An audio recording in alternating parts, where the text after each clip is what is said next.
किसान के दो आलसी बेटे। एक किसान था जिसके दो बेटे थे।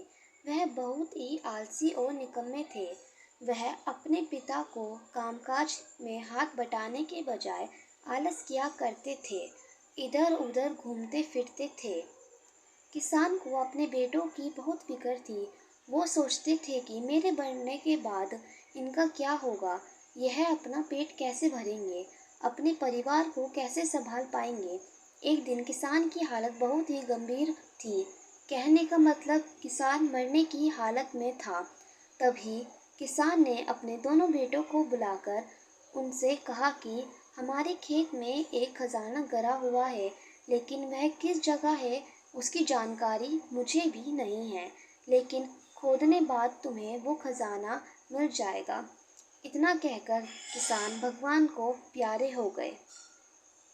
खजाने की खबर सुनकर दोनों बेटों के मन में लालच आ गया और वो दोनों खेत पर चले गए और खेत को खोदने लगे।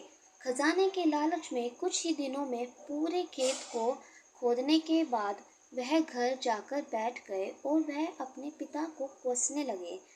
इसी तरह कुछ महीने के बाद वर्षा ऋतु का आगमन हुआ। किसान के बेटों के पास पेट भरने के लिए सिर्फ एक ही जरिया था, वो है खेती। तब बाकी किसानों की तरह किसान के बेटों ने खेत में बीज बोने शुरू कर दिए। वर्षा का पानी पाकर वह बीज अंकुरित हुए और देखते ही देखते खेत लहराने लगे। ऐसा लग रहा था कि हवा के झोंके से लहरा रहा था।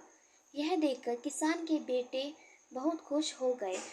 उनको समझ आ गया कि परिश्रम ही सच्चा धन होता है और वो उसी तरह से अपने पिता के शब्दों का मोल भी समझ गए और अपने कामकाज में लग गए।